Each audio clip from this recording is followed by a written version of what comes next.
कि आप हमारे मार्गदर्शन करें, अपने विचारों से हमें लाभान्वित करें। As was said by Mr. Adani, we stand as a symbol of hope and aspiration for us. And as you join us, we request you to lead us, to guide us. Ladies and gentlemen, the Honourable Prime Minister, Shri Narendra Modi ji.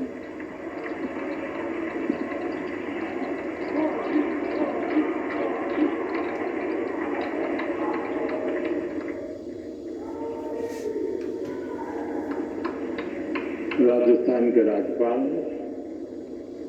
Shri Haribhau Bagde जी, यहाँ के लोकप्रिय मुख्यमंत्री श्री भजनलाल जी शर्मा, राजस्थान सरकार के मंत्रीगण, सांसदगण, विधायकगण, industry के साथी, विभिन्न एम्बेसडर्स, दूतावासों के प्रतिनिधि, अन्य महानुभाव, देवी और सज्जनों, राजस्थान की विकास यात्रा में आज एक और अहम दिन है। देश और दुनिया से बड़ी संख्या में डेलीगेट्स, इन्वेस्टर्स यहां पिंक सिटी में पधारे हैं। यहां उद्योग जगत के भी अनेक साथी मौजूद हैं। राइजिंग राजस्थान समिट में आप सभी का अभिनंदन है। मैं राजस्थान की बीजेपी सरकार को इस शानदार आयोजन के लिए बधाई दूंगा। साथियों, आज दुनिया का हर एक्सपर्ट, हर इन्वेस्टर भारत को लेकर बहुत ही उत्साहित है। रिफॉर्म, परफॉर्म, ट्रांसफॉर्म के मंत्र पर चलते हुए भारत ने जो विकास किया है वो हर क्षेत्र में नजर आता है। आजादी के बाद के 7 दशक में भारत दुनिया की 11वीं सबसे बड़ी इकोनॉमी बन पाया था। उसके सामने पिछले 10 वर्ष में भारत 10th लार्जेस्ट इकोनॉमी से 5th लार्जेस्ट इकोनॉमी बना है।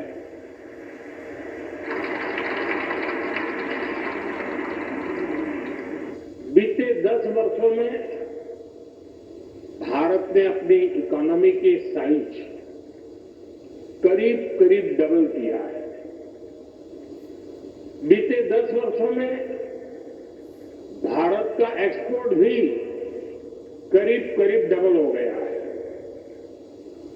2014 से पहले के दशक की तुलना में बीते दशक में एफडीआई भी 2 गुना से अधिक हुआ है।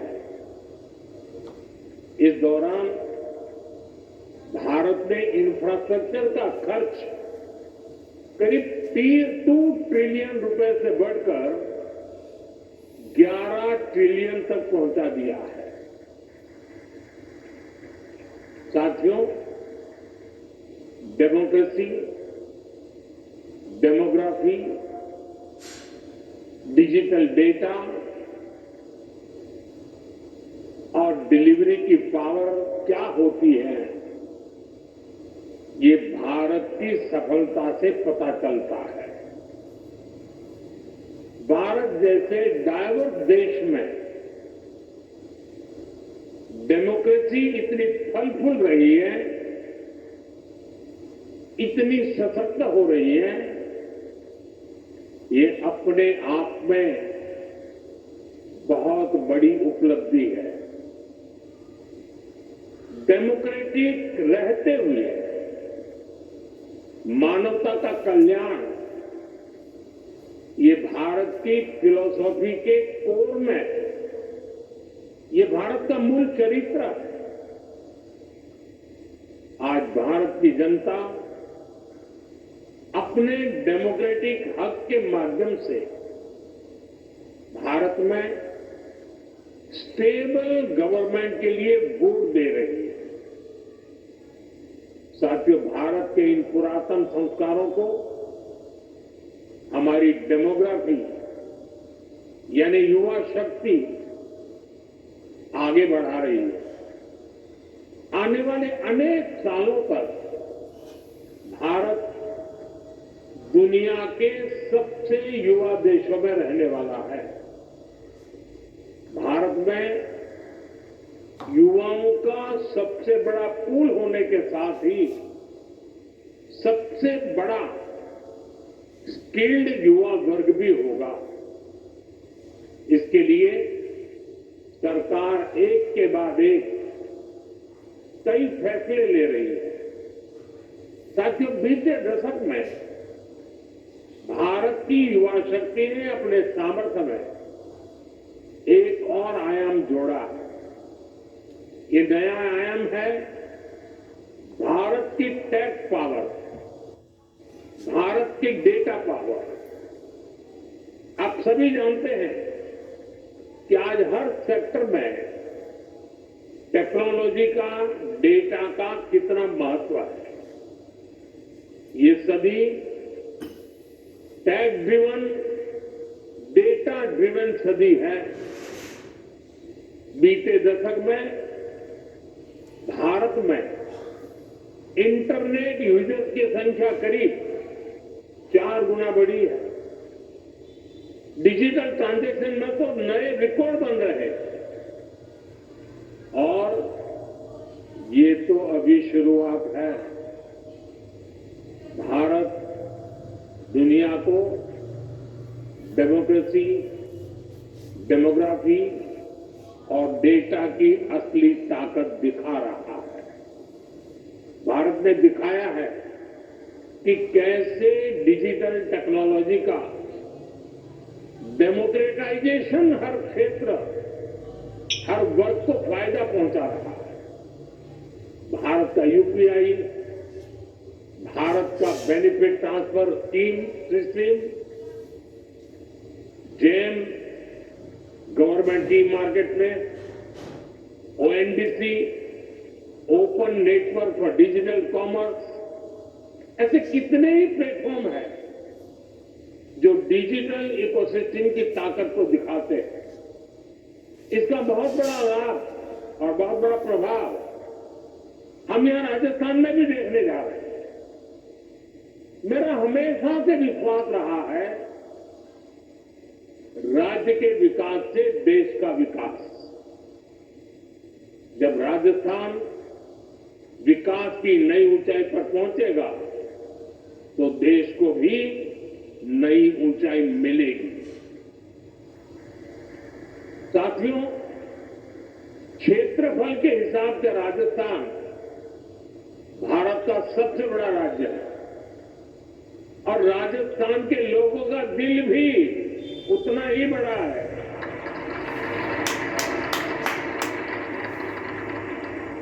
यहां के लोगों का परिश्रम,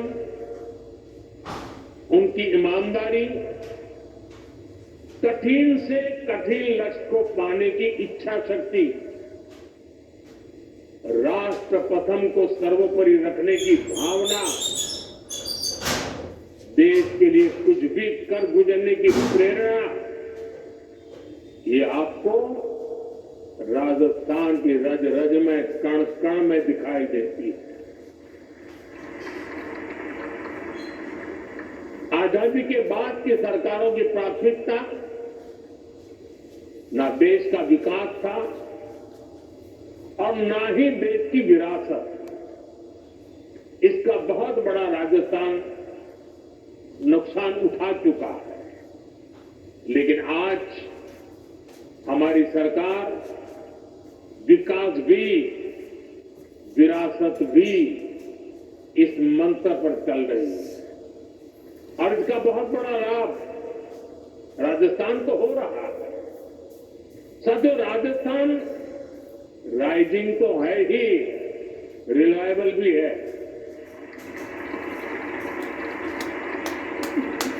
राजस्थान रिसेप्टिव भी है और समय के साथ खुद को रिफाइन करना भी जानता है।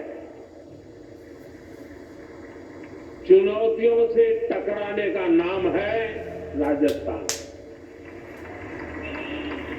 नए अवसरों को बनाने का नाम है राजस्थान। राजस्थान के इस आर फैक्टर में अब एक और पहलू जुड़ चुका है।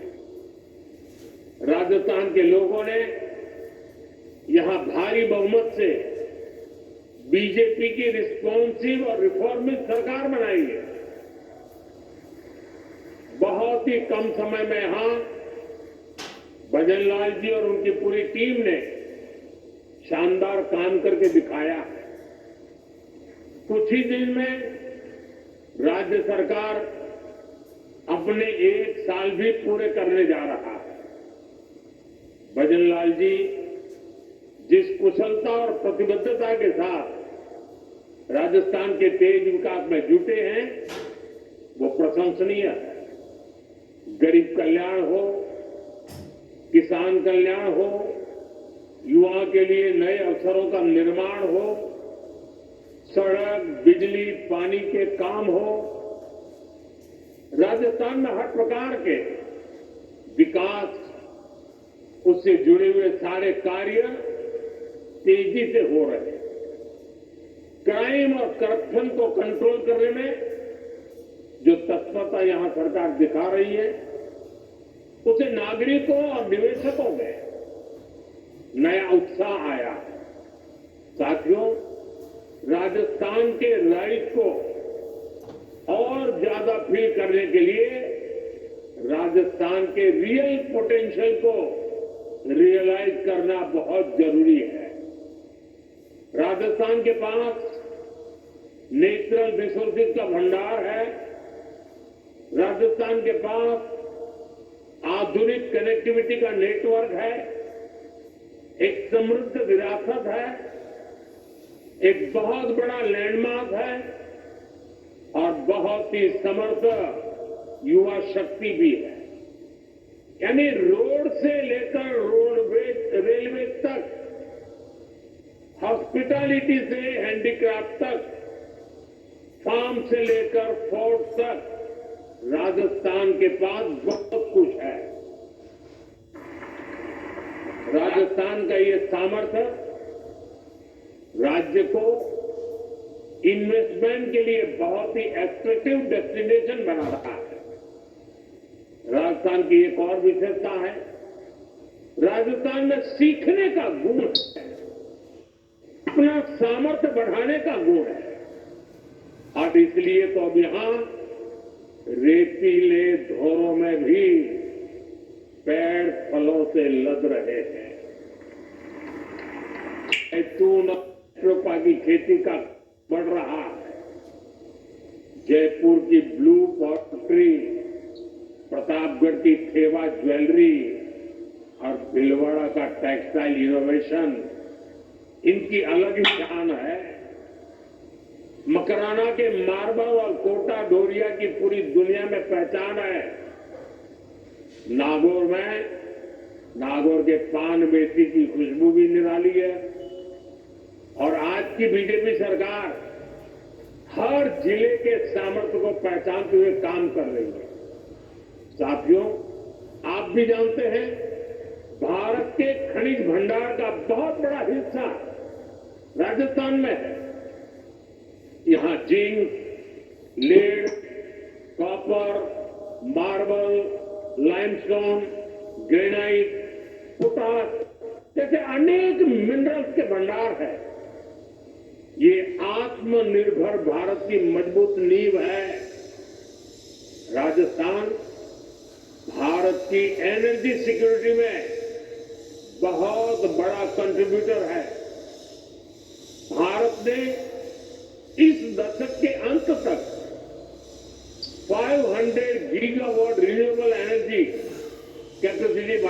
टारगेट रखा है। इसमें भी राजस्थान बहुत बड़ी भूमिका निभा रहा है। भारत के सबसे बड़े सोलर पार्क में से अनेक पार्क बन रहे हैं। साथियों, राजस्थान दिल्ली मुंबई से इकोनॉमी के दो बड़े सेंटर्स को जोड़ता है। राजस्थान महाराष्ट्र और गुजरात के पोर्ट को नॉर्दर्न इंडिया से जोड़ता है।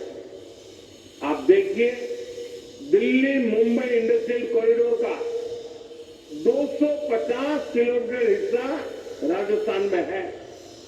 इससे राजस्थान के अलवर, भरतपुर, दौसा, सवाई माधोपुर, टोंक, बूंदी और कोटा ऐसे जिलों को बहुत फायदा होगा। डेडिकेटेड फ्रेट कॉरिडोर जैसे आधुनिक रेल नेटवर्क का 300 किलोमीटर हिस्सा राजस्थान में है। ये कॉरिडोर जयपुर, अजमेर, सीकर, नागौर और अलवर जिलों से होकर गुजरता है।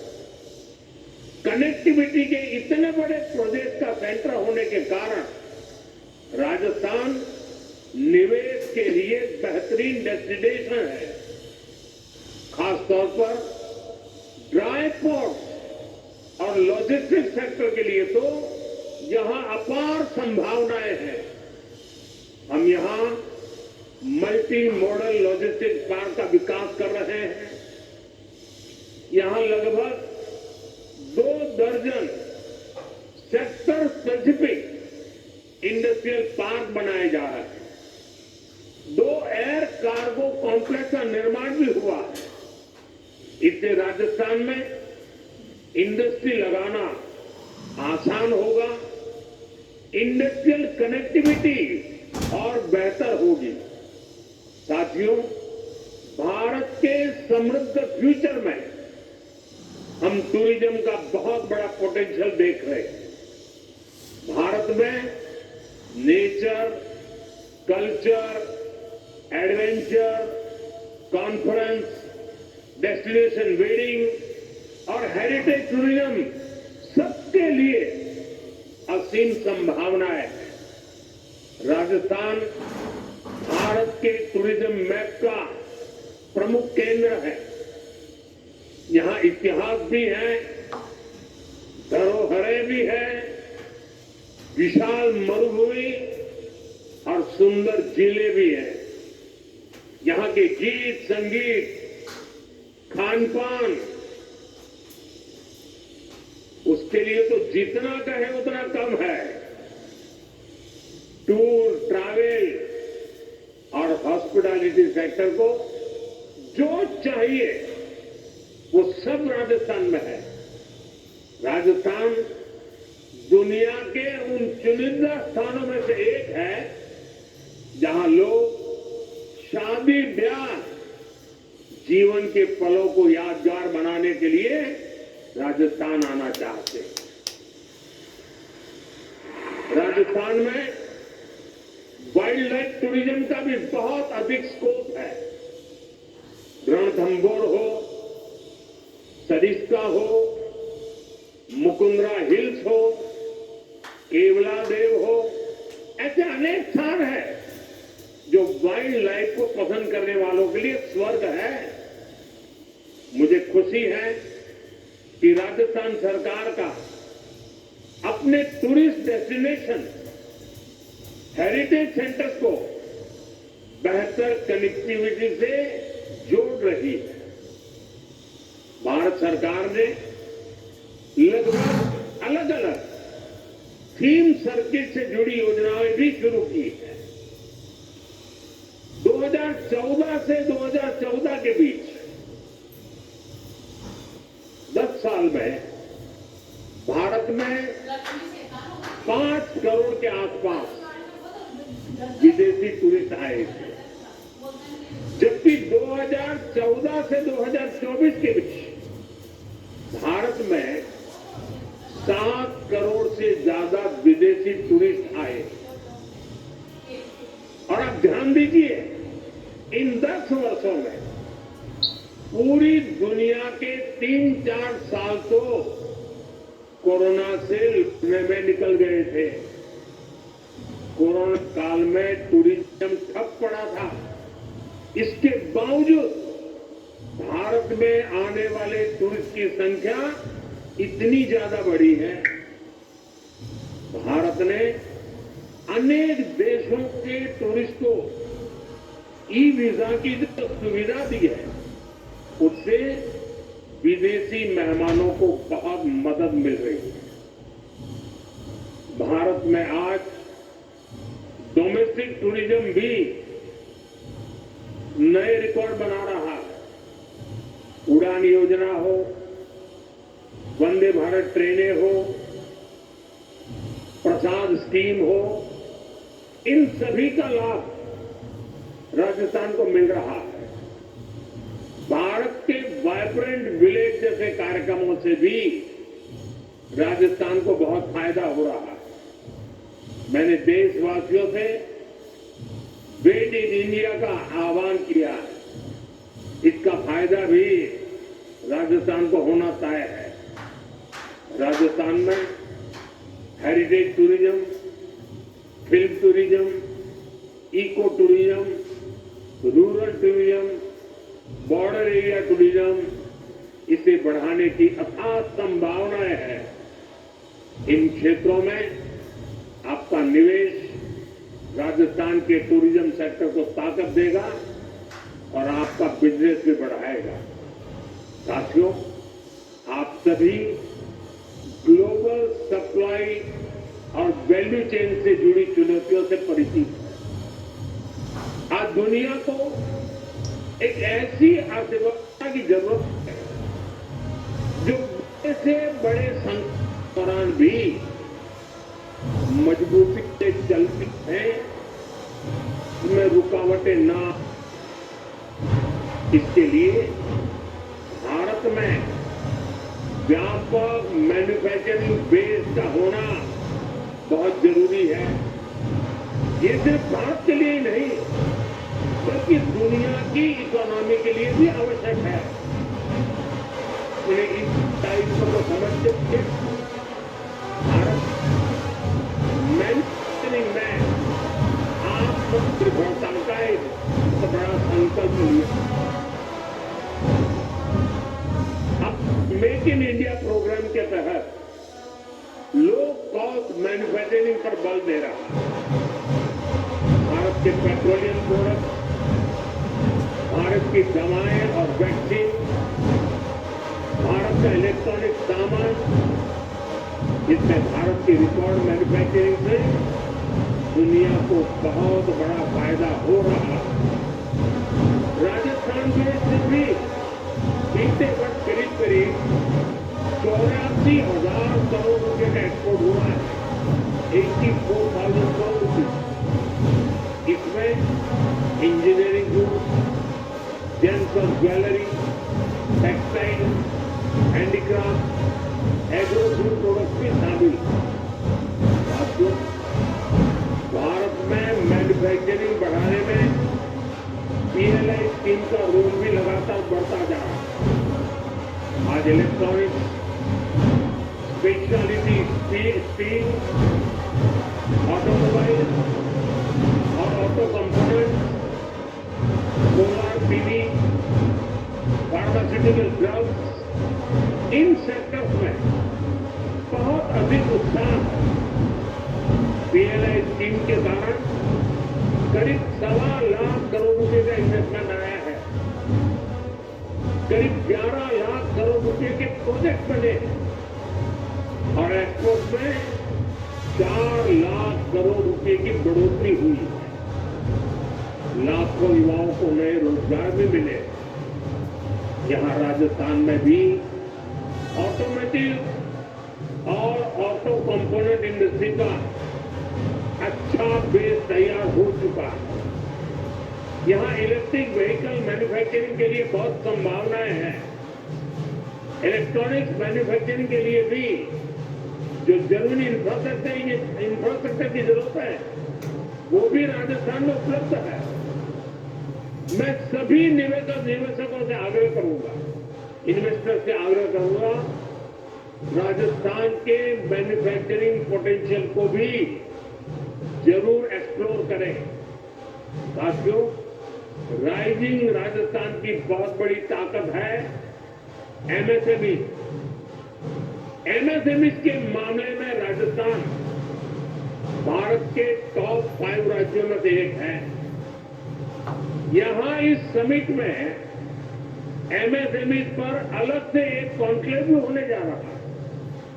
राजस्थान के 27 लाख से ज्यादा छोटे और लघु उद्योगों में काम करने वाले 50 लाख से ज्यादा लोग राजस्थान के भाग्य को बदलने का सामर्थ्य रखते हैं।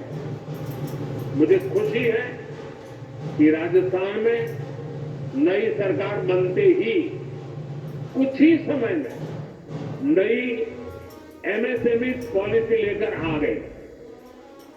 भारत सरकार भी अपनी नीतियों और निर्णयों से एमएसएमई को लगातार मजबूत कर रही है। भारत के एमएसएमई सिर्फ भारत ही नहीं बल्कि ग्लोबल सप्लाई और वैल्यू चेन को सशक्त करने में बड़ी भूमिका निभा रहे हैं। हमने कोरोना के दौरान देखा, जब दुनिया में फार्मा से जुड़ी सप्लाई चेन क्राइसिस में आ गई, तो भारत के फार्मा सेक्टर ने दुनिया की मदद की। ये इसलिए संभव हुआ क्योंकि भारत का फार्मा सेक्टर बहुत मजबूत है। ऐसे ही हमें भारत को बाकी प्रोडक्ट की मैन्युफैक्चरिंग का बहुत स्ट्रांग बेस बनाना है और इसमें हमारे एमएसएमई का बड़ा रोल होने जा रहा है। साथियों, हमारी सरकार ने एमएसएमई की परिभाषा बदली है ताकि उन्हें ग्रोथ के और अधिक अवसर मिल सके। केंद्र सरकार ने करीब 5 करोड़ एमएसएमई को फॉर्मल इकोनॉमी से जोड़ा है। इससे इन उद्योगों के लिए एक्सेस टू क्रेडिट आसान हुआ है। हमने क्रेडिट गारंटी लिंक स्कीम भी चलाई है। इसके तहत छोटे उद्योगों को करीब 7 लाख करोड़ रुपए की मदद दी गई। बीते दशक में एमएसएमई के लिए क्रेडिट फ्लो 2 गुना से अधिक बढ़ चुका है। साल 2014 में जहां ये करीब 10 लाख करोड़ रुपए होता था, आज ये 22 लाख करोड़ रुपए से ऊपर जा चुका है। इसका राजस्थान भी बहुत बड़ा लाभार्थी रहा। एमएसएमई की ये बढ़ती ताकत राजस्थान के विकास को एक नई ऊंचाई पर ले जाएगी। साथियों, हम आत्मनिर्भर भारत के नए सफर पर चल चुके हैं। आत्मनिर्भर भारत का अभियान, ये विजन ग्लोबल है और उसका इम्पैक्ट भी ग्लोबल है। सरकार के स्तर पर हम whole of the government approach के साथ आगे बढ़ रहे हैं।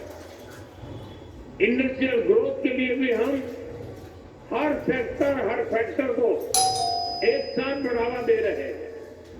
मुझे पूरा भरोसा है कि सबका प्रयास की यही भावना विकसित राजस्थान बनाएगी, विकसित भारत बनाएगी।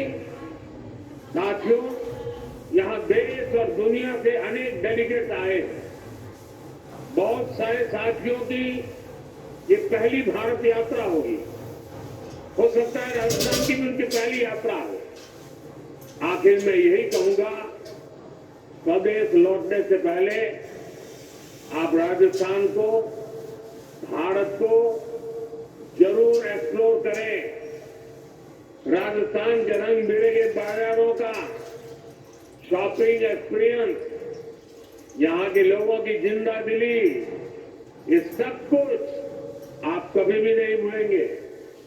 एक बार फिर सभी निवेशकों को राइजिंग राजस्थान के संकल्प को, आप सभी को बहुत बहुत शुभकामनाएं। धन्यवाद।